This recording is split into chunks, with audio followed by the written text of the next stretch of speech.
Texas, July 4, 1945. Smoke rose from pit barbecues behind the mess hall at Camp Wallace, carrying scents that made the air itself taste like celebration.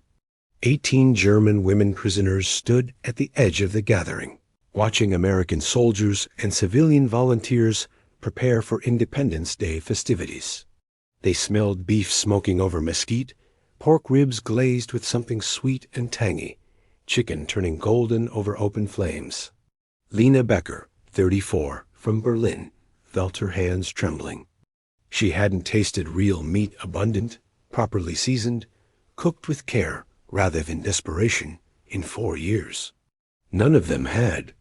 What happened next would shatter more than just hunger. The 4th of July at Camp Wallace had become tradition by 1945. The war in Europe was over. Repatriation was being organized, but hundreds of German prisoners remained in Texas, waiting for ships and paperwork to carry them home to a homeland that existed now only as ruins and occupation zones. Camp Commandant Colonel James Morrison believed in maintaining morale for both guards and prisoners through recognition of significant dates. Christmas had been celebrated with special meals. Easter had brought extra rations. But July 4th was different. This was America's birthday, the celebration of independence, and Morrison had decided that even prisoners deserved to witness authentic American tradition. "We're going to show them what we're about," Morrison told his staff in late June. Not propaganda, not manufactured kindness, but genuine American culture. A real Texas barbecue, the kind my granddaddy would have been proud of. Sergeant Bill Crawford, 38, from San Antonio, was put in charge of organizing the event. Crawford had been running cattle, and cooking brisket since he could walk barbecue wasn't just food to him. It was heritage, art form, a way of life that connected him to Texas soil and family tradition stretching back generations. "How many prisoners we feeding, sir?" Crawford asked. "Everyone, male and female compounds. About 400 total." Morrison paused. "Sergeant, I want this done right. Not camp portions, not ration servings. Real barbecue.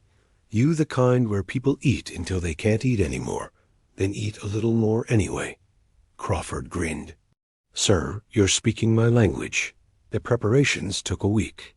Crawford requisitioned beef brisket, pork ribs, chicken, sausage quantities that made the camp quartermaster's eyes widen. He sourced mesquite wood, proper smoking equipment, ingredients for his family's secret barbecue sauce recipe. He recruited volunteers from nearby towns, locals who knew barbecue, and were curious enough about German prisoners to donate their time.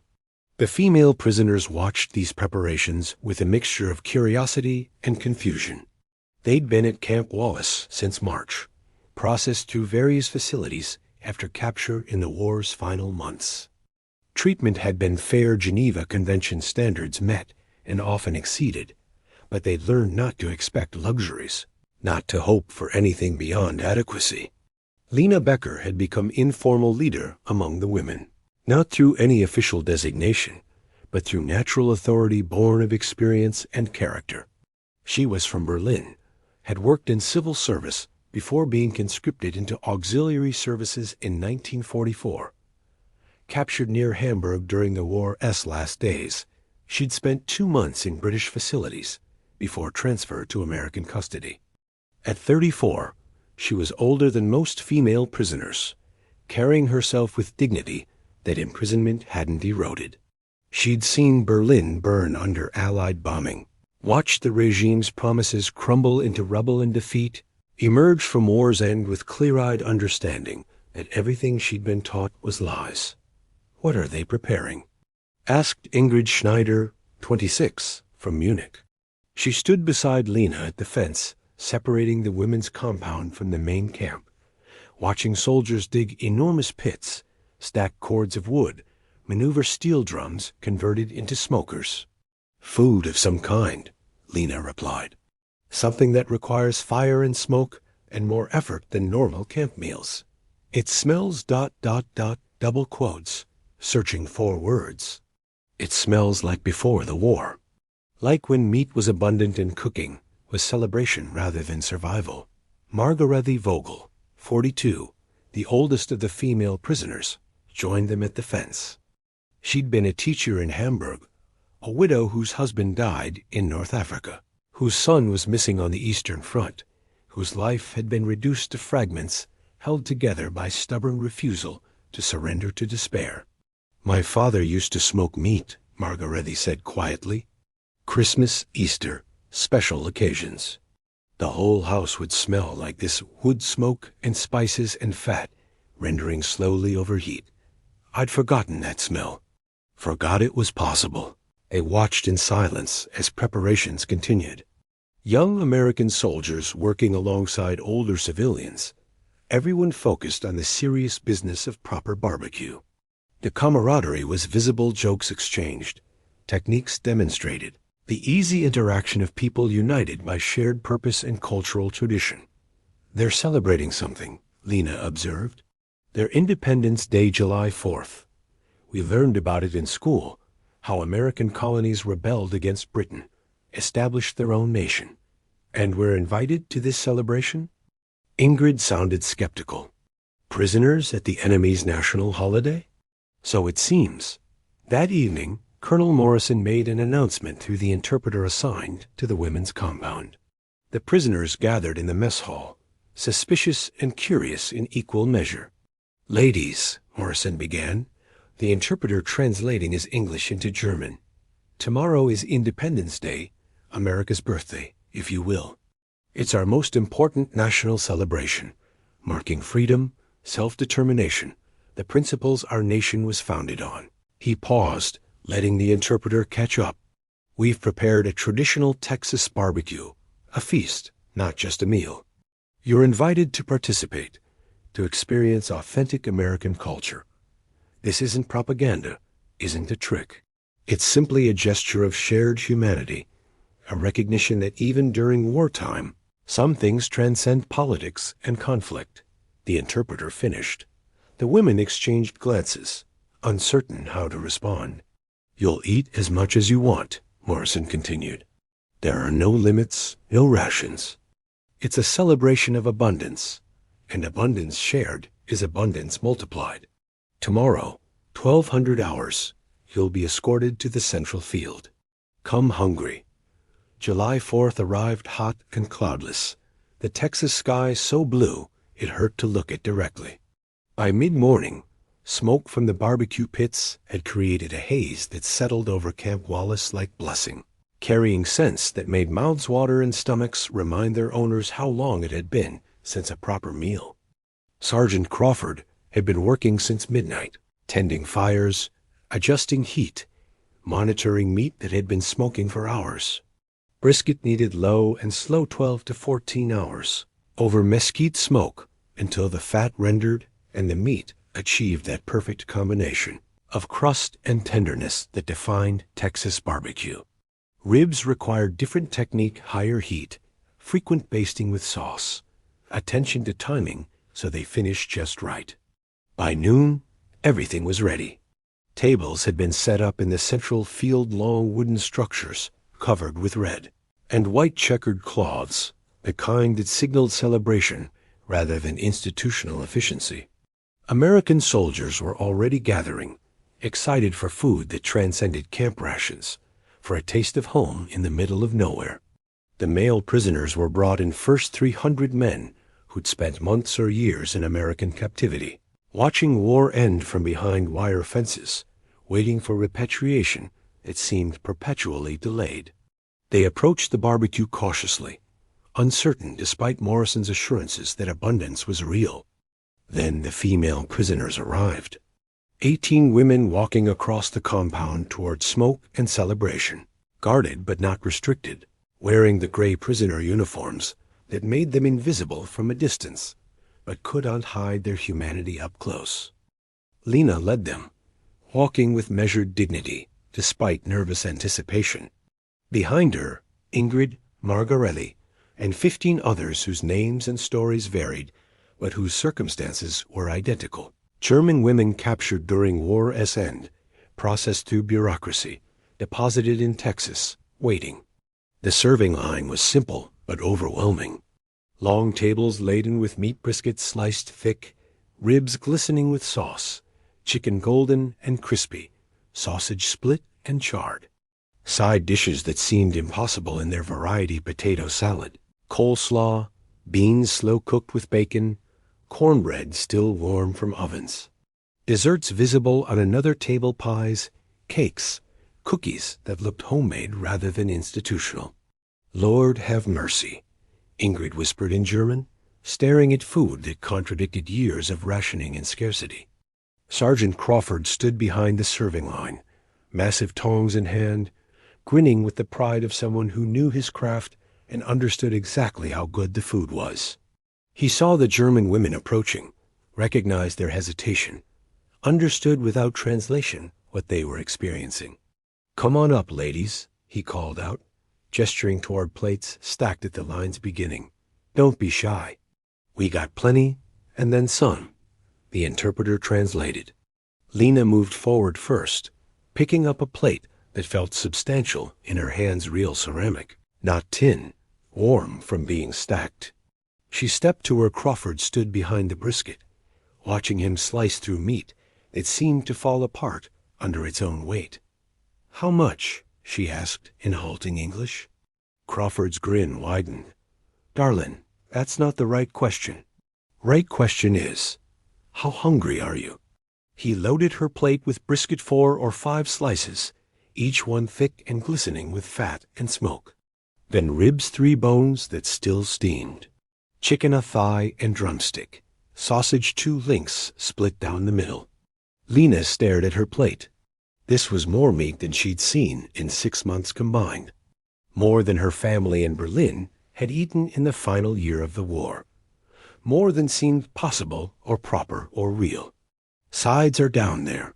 Crawford gestured toward the next table. "Load up. Today's about eating till you can't, then eating some more just because you can." She moved down the line in a daze. Added potato salad, coleslaw, beans. Took a piece of cornbread that left butter on her fingers. By the time she reached the end, her plate was piled so high that carrying it required concentration.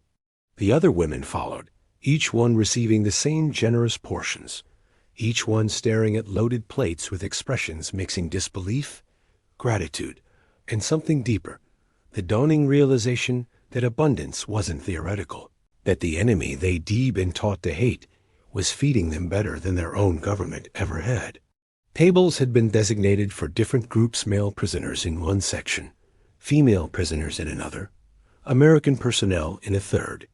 But the separation felt casual rather than enforced, a matter of convenience rather than security concern. Lena sat at the women's table, setting down her plate carefully, staring at food that seemed almost obscene in its plenty. Around her, other women were doing the same, sitting, staring, not yet eating, processing the contradiction between this moment and everything that had preceded it. "Is this real?" Ingrid asked, her voice small. "It appears to be," Margarethi replied, though she sounded uncertain. Lena picked up a fork, cut into the brisket. The meat separated with no resistance, tender as butter, trailing smoke that made her eyes water. She brought the fork to her mouth and took that first bite. The taste was overwhelming. Not just because the meat was perfectly cooked, though it was, but because represented something that had been missing from her life for so long she'd almost forgotten it existed. Abundance, care, food, prepared with pride rather than desperation, meant to be enjoyed rather than merely consumed. She chewed slowly, felt tears starting without permission or warning. Around her, other women were taking their first bites, and similar reactions were spreading through the group tears.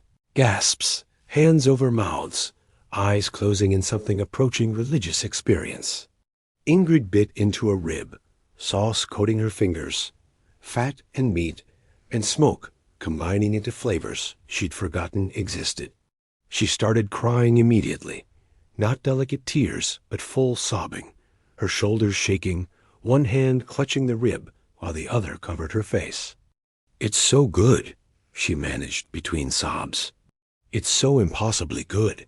Margaretha ate methodically, but tears carved lines down her face, dripping onto her plate, mixing with sauce and fat.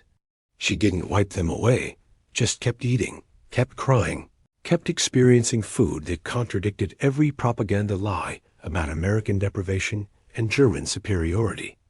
Lena looked around the table and saw similar scenes, eating women crying while eating barbecue, overwhelmed by taste and abundance and the psychological impact of generosity they did and deserve and had unexpected. Some cried silently, tears flowing while they ate with steady determination. Others sobbed openly, setting down forks to compose themselves before picking them up again to eat more. At the American personnel tables, soldiers were watching with expressions that mixed confusion, sympathy, and understanding. These weren't tears of sadness. Anyone could see that. These were tears of relief, of gratitude, of propaganda crumbling under the weight of observable reality. Sergeant Crawford walked over to the women's table, carrying a pitcher of sweet tea. He poured glasses for each woman, his weathered face gentle with understanding. "Y'all all right?" he asked through the interpreter who'd followed him. Lena wiped her eyes, nodded. "Yes, we are. We are not accustomed to this. To food this good, this plentiful." "Well," Crawford said slowly, "that's what barbecue does. It's not just food, it's tradition, culture, a way of showing respect and hospitality. My granddaddy taught me, you judge a man by how he treats people at his table.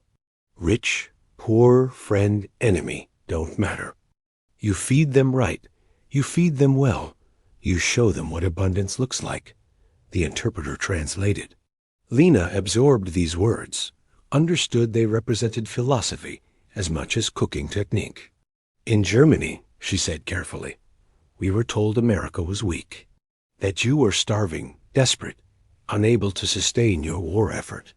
That victory was inevitable because you lacked resources and will." Crawford smiled sadly. "And what do you think now?" Lena gestured at her plate, at the abundance surrounding them, at American soldiers eating with casual satisfaction rather than desperate hunger. "I think we were lied to about everything."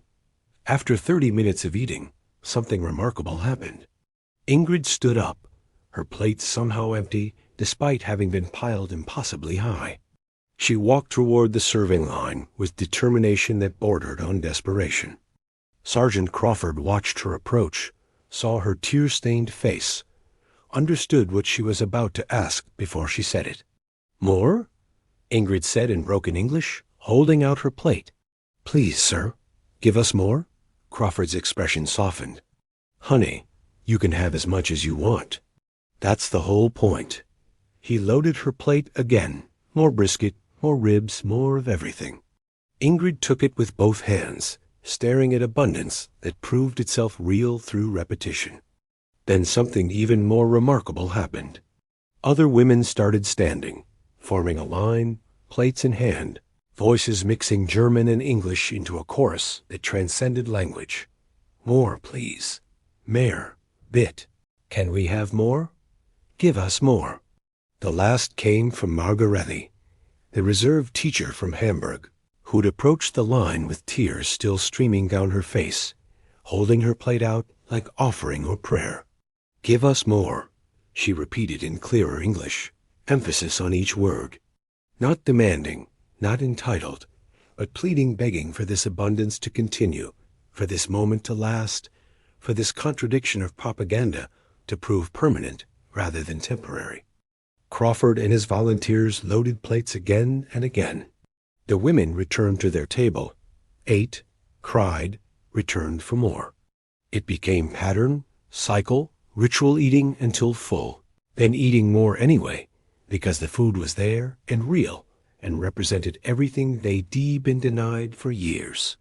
American soldiers watched this repeated pilgrimage with expressions that evolved from confusion to understanding to something approaching reverence. They were witnessing propaganda dissolve under the weight of Texas barbecue, watching enemy women discover that everything they'd been taught was lies, observing in real time the moment when hunger became satiation and satiation became proof that the enemy wasn't enemy at all, but just people with more resources and different values. Colonel Morrison stood at the edge of the celebration, watching his prisoners cry and eat and discover abundance. He turned to his executive officer, Captain Reynolds, who stood beside him looking troubled. "Sir," Reynolds said quietly, "they're going to make themselves sick. They're not accustomed to this much rich food." "Let them," Morrison replied. "This is worth temporary discomfort. They're learning something more important than any lecture or propaganda film could teach, that America fights from abundance, that our values include generosity, even toward enemies, that the regime lied to them about fundamental reality. It's just barbecue, sir. It's never just food, Captain. Food is culture, values, priorities made tangible. Every bite they take is propaganda crumbling. Every plate we refill is proof that we're not the monsters they were told we were."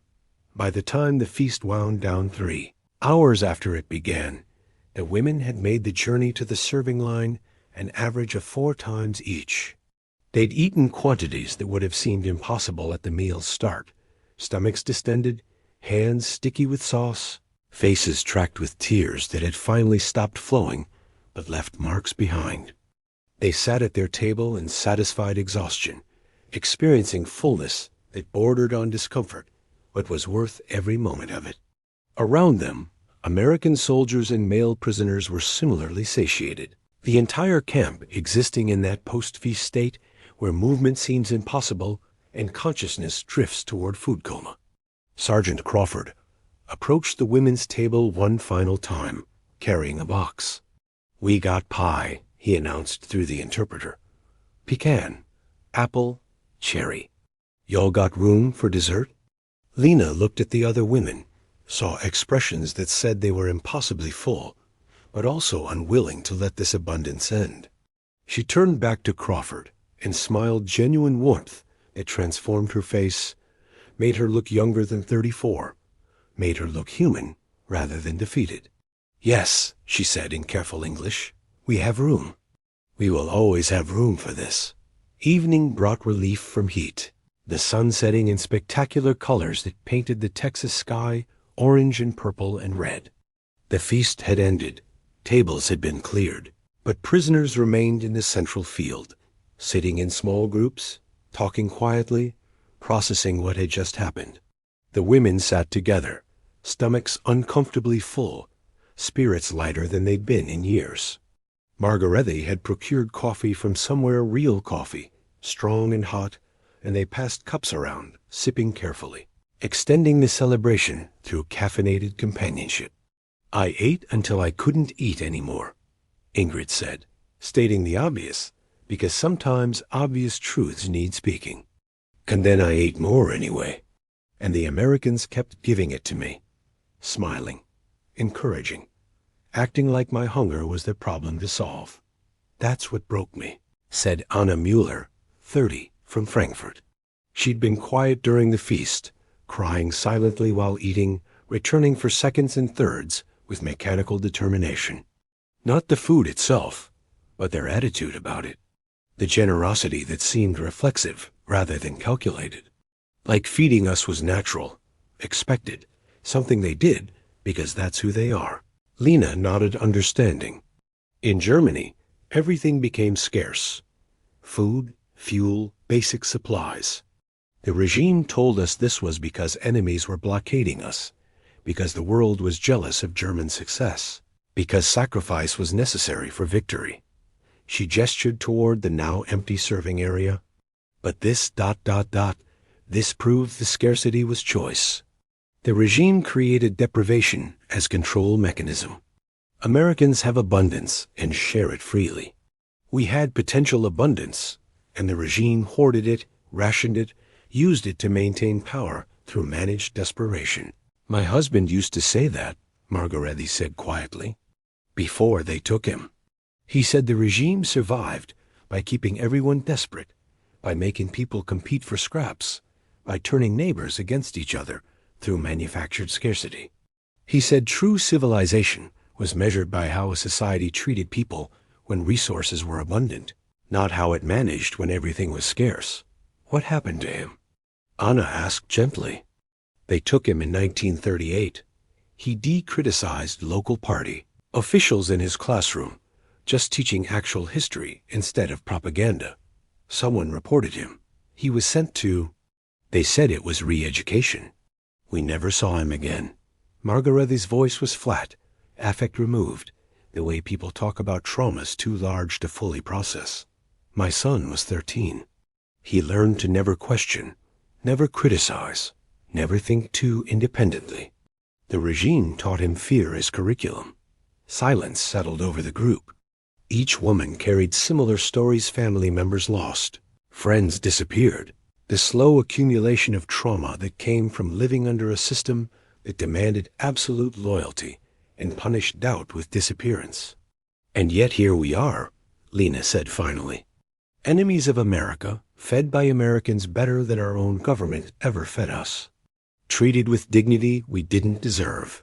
Shown abundance that contradicts everything we were taught about American weakness and deprivation. So what do we do with this knowledge? Ingrid asked. When we're repatriated, when we return to Germany, what do we say about what we've experienced here? We tell the truth, Anna said with conviction. We tell everyone that propaganda was lies, that Americans treated us better than our own government did, that the enemy showed us more humanity than the regime that claimed to represent our interests. And if no one believes us, then we live as proof, Lena replied. We rebuild Germany based on what we've learned here, that abundance shared is stronger than scarcity hoarded. That generosity builds more than cruelty ever could. That measuring civilization by how you treat prisoners says more than any propaganda about how you treat citizens. Werner Koch approached their table one of the male prisoners, a former officer, someone Lena recognized from occasional interactions during camp work details. He was maybe 45, carrying himself with residual military bearing that imprisonment hadn't fully eroded. "May I speak with you?" he asked Lena in German. Of course. Werner sat at the edge of their circle, his expression serious. I need to say something, and I'm not sure how to say it properly. He paused, gathering thoughts. I served in the Wehrmacht for 5 years. Fought in Poland, France, Russia. Followed orders, did my duty, believed in what we were doing, or convinced myself I believed, which amounts to the same sin. He looked at the women, at their tear-tracked faces, at the evidence of emotional breakthrough written in body language and expression. Watching you today, watching you cry while eating barbecue, watching you return again and again for more, watching propaganda shatter in real time, I finally understood what we lost. What the regime took from us. Not just the war, not just territory or national pride, but our humanity. Our capacity to experience generosity without suspicion, abundance without guilt, kindness without calculating what it costs. You're saying barbecue gave you epiphany? Ingrid asked with slight smile. I am saying that watching enemies treat us better than our government treated its citizens forced me to confront uncomfortable truths I'd been avoiding.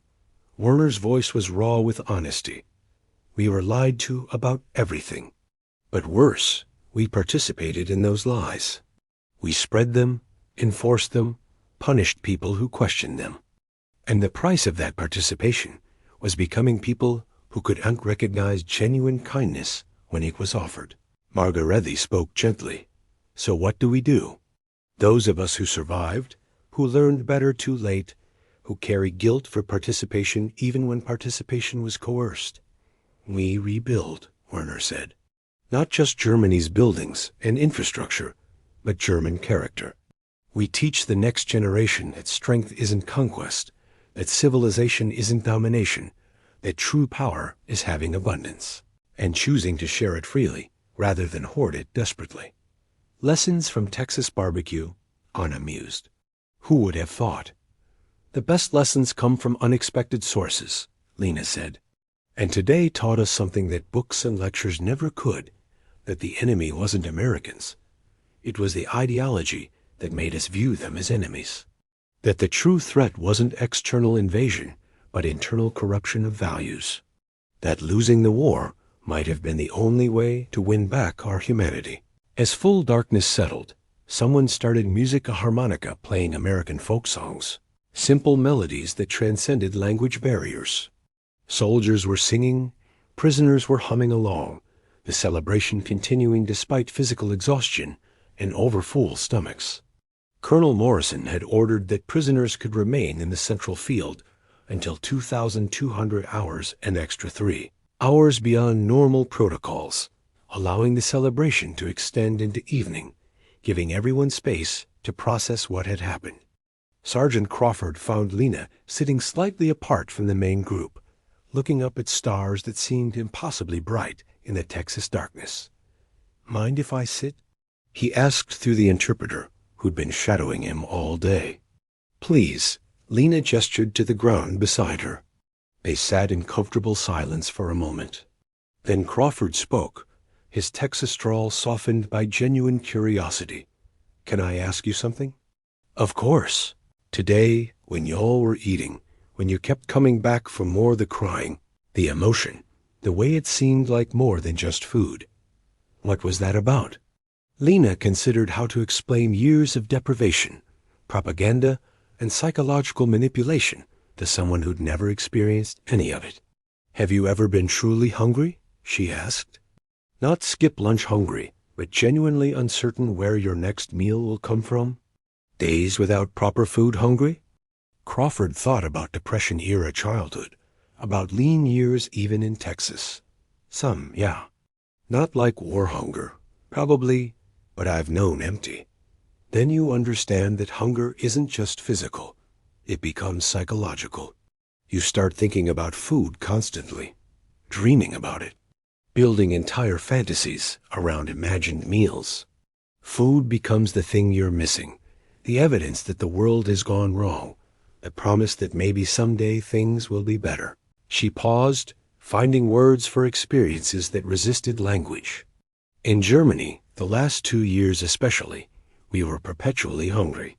Not starving, the regime managed calories carefully, kept us functional enough to work, but never satisfied. Always wanting. The regime told us this was because of enemy blockades, because the world was jealous of German success, because sacrifice was necessary for victory. But you didn't believe that? Some did, many did. Belief was safer than doubt. But Lena shrugged. I worked in civil service. I saw the numbers, the logistics, the way resources were allocated. I knew the regime was choosing to keep us hungry, using scarcity as control mechanism, rationing as power demonstration. The hunger wasn't necessity, it was policy. She looked at Crawford directly.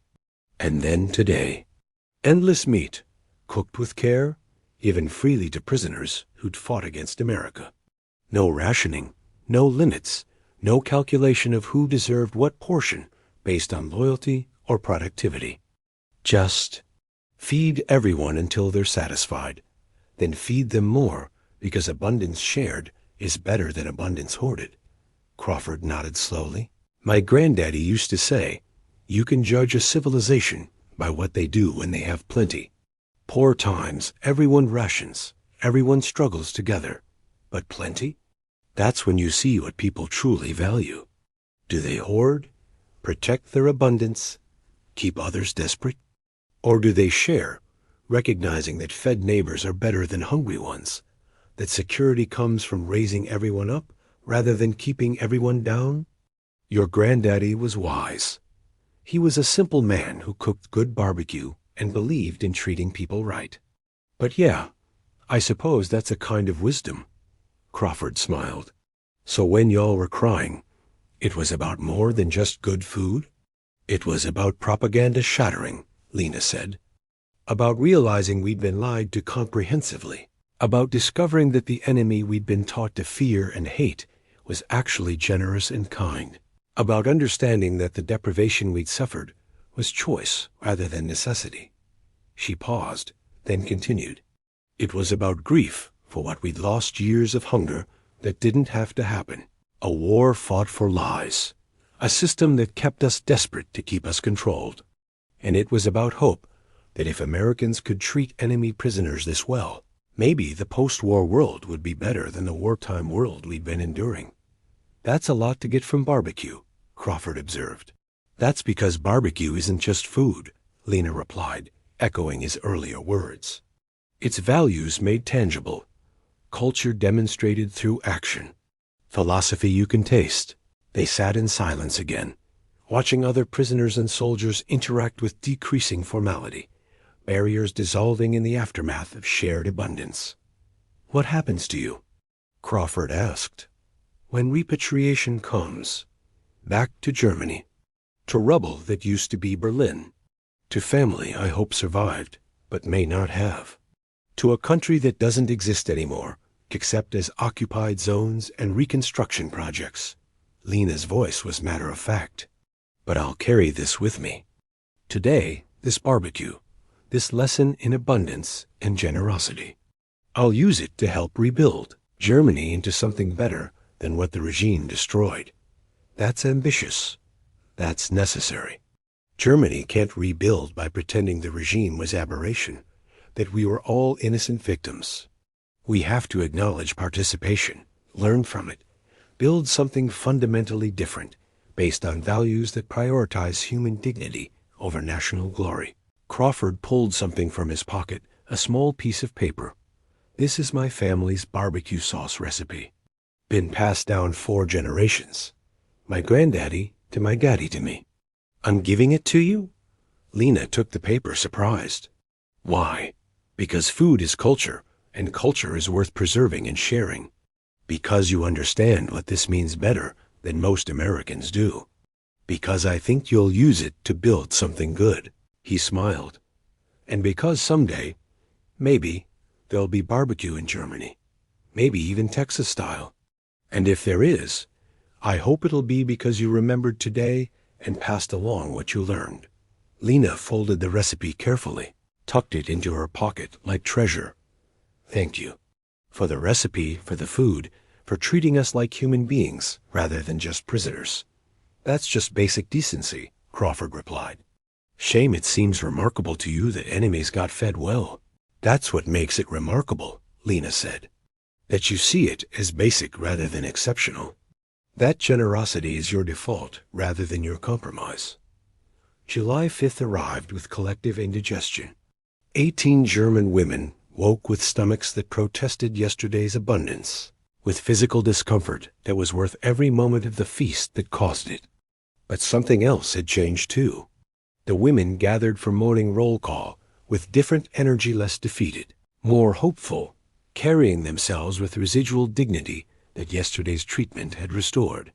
Lena noticed it in how Ingrid walked shoulders back, head up, moving like someone who'd been reminded she was human rather than just prisoner.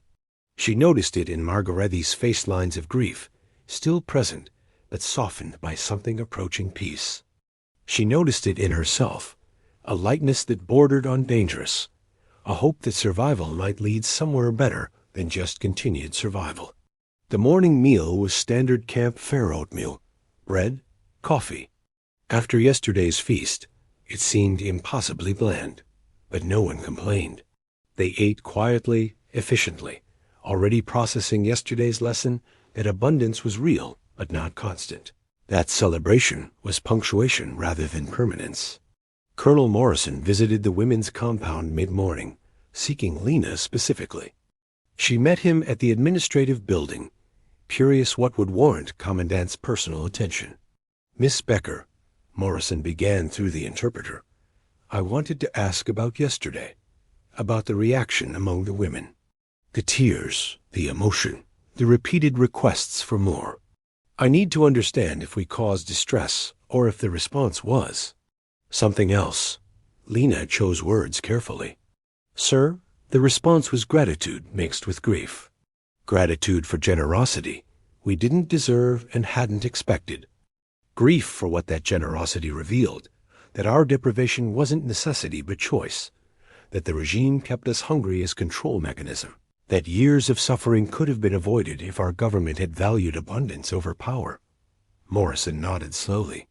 So the tears were cathartic rather than traumatic? Yes, sir. We cried because propaganda shattered. Because the enemy proved kinder than the government we'd supported. Because food prepared with care and given freely demonstrated values that contradicted everything we'd been taught about American weakness and German superiority. That's what I hoped, Morrison said. But I needed to confirm we hadn't caused harm through excessive generosity. The only harm was to lies, Lena replied. And that's harm worth causing. Morrison smiled slightly. You're articulate, Miss Becker. Your English has improved remarkably since arrival. Motivation is excellent, teacher, Lena said. And I, motivated to understand the country that treats prisoners better than our government treated citizens. What will you do? After repatriation? Return to Berlin, find my family. Help rebuild, Lena paused. And tell everyone who will listen that Americans are generous, that abundance shared is stronger than scarcity hoarded, that the regime lied about everything including who the real enemy was. That message may not be popular in occupied Germany. Truth rarely is popular immediately, Lena replied. But popularity isn't the point. Building something better than what was destroyed, that's the point. In the weeks following the barbecue, something unexpected happened. The women started asking Sergeant Crawford for recipes, for techniques, for the knowledge that had created yesterday's feast. Crawford initially thought they were joking. Why would German prisoners want American barbecue recipes? But the requests were genuine, persistent, accompanied by careful notes and determined attention. We want to remember, Ingrid explained through the interpreter. We want to recreate this someday, in Germany, when Reconstruction allows such luxuries. We want to pass along the lesson that food prepared with care, given freely, shared abundantly, demonstrates civilization more clearly than any military victory. So Crawford started teaching. Evening sessions in the mess hall, German women taking notes, while an American sergeant demonstrated smoking techniques. Sauce recipes, the philosophy of low and slow cooking that turned tough cuts tender and transformed meat into art. Barbecue is patience, Crawford explained through translation. Can't rush it, can't force it. You set your fire, monitor your heat, trust the process. Takes 12 hours to do brisket, right? Any less, and you're just cooking meat. The magic happens in those long hours, when smoke and heat work together, when fat renders and connective tissue breaks down, when tough becomes tender through time and attention. The women absorbed this like theology. They understood metaphor, that Crawford was teaching more than cooking, that patience and process and trusting the journey applied to more than just meat preparation. Margarete became Crawford's most dedicated student. She'd been a teacher, understood pedagogy, appreciated systematic knowledge that could be passed along. She took notes in precise German script, drew diagrams of pit construction, recorded temperatures and timing, and the countless variables that separated good barbecue from merely acceptable. Why are you doing this? Crawford asked her one evening, genuinely curious. You'll be going home to a country that's rubble and rationing. Barbecue seems frivolous under those circumstances. Margarete considered her response carefully. My husband died in a camp. My son is missing, probably dead. I've lost everything except knowledge and will to continue. If I can return to Germany with recipes that demonstrate abundance and generosity, with techniques that require patience and care, with evidence that the enemy treated us better than our government did ... quotes. She paused. Then maybe something positive emerges from all this loss. Maybe I can teach the next generation not just how to smoke meat, but how to build a civilization that values feeding people over controlling them. Crawford understood then. These weren't just recipes, they were cultural DNA, values made tangible, lessons about humanity wrapped in instructions for cooking brisket. He gave them everything. His family's sauce recipe, 4 generations of refinement, secret no longer. Techniques for fire management, wood selection, temperature control. The philosophy his granddaddy had taught him. that feeding people is sacred work, that hospitality transcends politics, that you judge a person's character by how they treat guests at their table. The women wrote it all down, creating documents that were part cookbook, part anthropology study, part evidence that the enemy had been generous beyond propaganda's capacity to explain. September brought repatriation orders. The women would be transported to New York in October, then shipped to Bremerhaven, then distributed to various occupation zones based on their home residences. The camp had become home in strange ways, safe, predictable, better than freedom in wartime Germany had been. Leaving meant returning to uncertainty, to rubble, to occupied zones where future was questionable and past was catastrophic. On their last evening at Camp Wallace, Colonel Morrison arranged a final barbecue smaller than July 4th, just for the female prisoners, a farewell feast that served as bookend to their Texas imprisonment. Sergeant Crawford cooked with same care he'd applied to Independence Day. Brisket smoked for 12 hours. Ribs glazed and perfect. Sides prepared with attention to detail that demonstrated respect for diners, regardless of their nationality or prisoner status. The women ate with less crying this time. They'd learned to expect generosity, had processed propaganda's dissolution, understood now that American abundance was real and freely shared. But emotion remained gratitude mixed with sadness, appreciation combined with grief for leaving place that had treated them better than any place else in their war-shattered lives. After the meal, Lena approached Crawford privately, carrying a small package wrapped in cloth. "For you," she said, handing it to him. Crawford opened it carefully. Inside was a carved wooden plaque symbol, but beautiful, made by one of the male prisoners in camp workshop. The carving showed a barbecue pit with smoke rising, surrounded by German and English text. In gratitude to Sergeant Crawford and the men of Camp Wallace, who taught us that the enemy can be generous, that abundance is meant to be shared, and that humanity transcends borders and wars. From the German women prisoners, September 1945. Crawford felt his throat tighten. "Ladies, I was just cooking barbecue." "You were demonstrating civilization," Lena corrected. "You were showing us that the values we'd been taught to despise American generosity, abundance shared freely, hospitality offered without calculation, were actually values worth admiring and emulating." She pulled out the recipe paper's months of accumulated notes, techniques, philosophies, transcribed in precise German script. "We're taking these home. We're going to rebuild Germany with the lessons you taught us. Not just about cooking, but about values that fed people are happier than hungry people. That generosity builds more than cruelty. That true strength is having plenty and choosing to share it rather than hoard it desperately. That's a lot of weight to put on barbecue," Crawford said.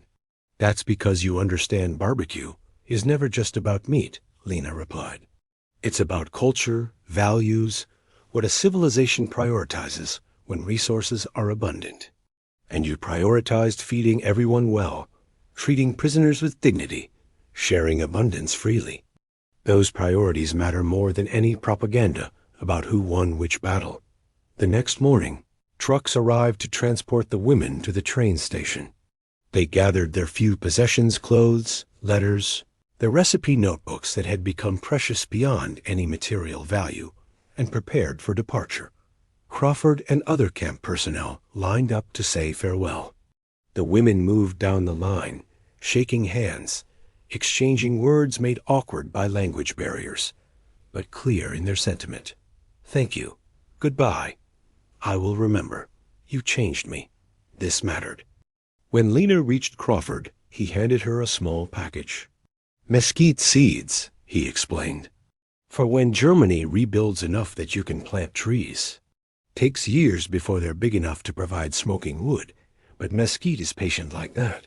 Slow-growing, strong wood, perfect for barbecue. By the time you're ready to use them, maybe Germany will be ready to feed people well again." Lena took the seeds with reverence usually reserved for relics. "I'll plant them. In Berlin, if Berlin still exists in recognizable form." And when they're grown, when they provide smoking wood, I'll remember this camp, this sergeant, this summer when propaganda shattered because the enemy fed us better than our government ever did. She climbed into the truck with other women, watching Camp Wallace recede into distance. The place where they'd been prisoners. The place where they'd been treated with dignity.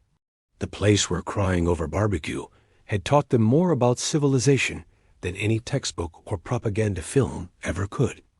Berlin, 1975. Lena Becker was 64 years old, standing in a small garden behind an apartment building reconstructed from rubble that had once been her neighborhood. In the center of the garden stood a mesquite tree improbable in German climate, carefully maintained, producing wood that several old women used for a tradition that had become minor legend in their corner of Berlin. Every July 4th, these women survivors of Camp Wallace, returnees who'd been fed barbecue by a Texas sergeant 30 years ago, gathered in this garden and cooked. Real Texas-style barbecue, recipes passed down from notebooks filled with Crawford's instructions, techniques learned in a prisoner camp and preserved through Reconstruction's chaos. The food was never quite right German beef, wasn't Texas beef. German climate didn't produce the same flavors, and nothing could recreate that July day in 1945 when 18 starving women discovered that propaganda had lied about everything. But the ritual mattered more than perfect recreation. Ingrid was there, 66 now, stirring sauce in a large pot. Margarethe had passed away in 1972, but her daughter attended, carrying her mother's notebook, reading recipes in Margarethe's precise script. Anna and 5 other original survivors formed the core of the gathering, but they'd been joined by children, grandchildren, neighbors curious about strange American tradition transplanted to German soil. "Tell us again," a young woman asked Ingrid's granddaughter, maybe 25, who'd grown up hearing stories about prisoner camps and generous Americans, but wanted to hear them again. "Tell us about the barbecue." So Lena told the story. The same story she'd told dozens of times over 3 decades. The narrative that had become teaching tool, historical document, lesson about propaganda and reality and the space between them. She told them about heat and smoke and meat abundant beyond imagination. About crying while eating because food proved that the enemy was generous, that propaganda had lied, that deprivation was choice rather than necessity. About returning again and again for more, begging for abundance to continue, experiencing in real time the dissolution of ideology under weight of observable truth. "And Sergeant Crawford taught you how to make this?" the young woman asked. "He taught us more than cooking," Lena corrected. "He taught us that civilization is measured by how you treat people when you have abundance. That generosity is strength, not weakness. That feeding enemies demonstrates confidence that cruelty never could." She gestured at the mesquite tree, at the smoke rising from their makeshift pit, at the gathering of people united by food and memory and lessons learned through experience rather than instruction. "This tree grew from seeds he gave me at departure. Took 15 years before it was large enough to provide smoking wood. But now it produces, and we use it to remember that the enemy showed us kindness, that abundance shared is better than scarcity hoarded, that the post-war world we rebuilt should prioritize feeding people over controlling them." Later, as Berlin evenings settled cool and comfortable, Lena pulled out a letter one of many exchanged over 30 years between a German former prisoner and a Texas sergeant who taught her that barbecue was philosophy made edible. Crawford's latest letter had arrived 2 weeks ago. He was 73, now retired from butchering and barbecue, living quietly in San Antonio, pleased to hear that mesquite seeds had become tree, that recipes were still being followed, that lessons taught in prisoner camp had outlived the war and influenced how at least one corner of Berlin understood civilization. "Dear Lena, glad to hear the mesquite is thriving. Even more glad to hear you're still gathering, still cooking, still passing along the lessons. My granddaddy would have been proud that his recipe and philosophy made it across an ocean and helped rebuild the country we'd been fighting against. The war ended 30 years ago, but the peace is still being built, one meal at a time. Keep cooking, keep teaching, keep showing people that feeding others is sacred work, that hospitality transcends politics, that the best victory is turning enemies into friends through generosity rather than crushing them through force. Your friend, Bill Crawford. Lena folded the letter carefully, placed it back in the bundle of correspondence that documented 3 decades of friendship forged over barbecue and maintained through letters that mixed recipes with philosophy, cooking techniques with lessons about humanity. The gathering continued until late, people eating and talking and celebrating independence. They of a country most of them had never visited, honoring a tradition that had begun in prisoner camp and evolved into something larger, evidence that small acts of generosity ripple forward through time, that feeding people well teaches lessons books cannot, that civilization is built through countless individual choices to be kind rather than cruel. 30 years after crying over barbecue in a Texas prisoner camp, Lena Becker stood in a Berlin garden, surrounded by mesquite smoke and people united by food and memory, and understood that sometimes wars end not with treaties, but with recipes, not with surrender documents, but with techniques for smoking brisket, not with occupation zones, but with gardens where enemy-planted trees produce wood for cooking food that demonstrates values worth preserving. The enemy had fed them well. That simple act had echoed across 3 decades, influencing how survivors rebuilt lives and country, teaching lessons about abundance and generosity that propaganda could never contain or ideology fully suppress. That was worth remembering, worth celebrating, worth passing along to generations who would never know hunger the way their grandmothers had known it, but who needed to. Understand that civilization is measured by how you treat people when you have plenty, that generosity is strength rather than weakness, that sometimes the most radical act is feeding your enemies better than they've ever been fed before. The barbecue wasn't perfect. Nothing ever is when transplanted across cultures and climates and 3 decades of memory. But it was real. It was made with care. It was shared freely with everyone who gathered. And that, Lena thought, watching smoke rise into Berlin evening, was exactly the point.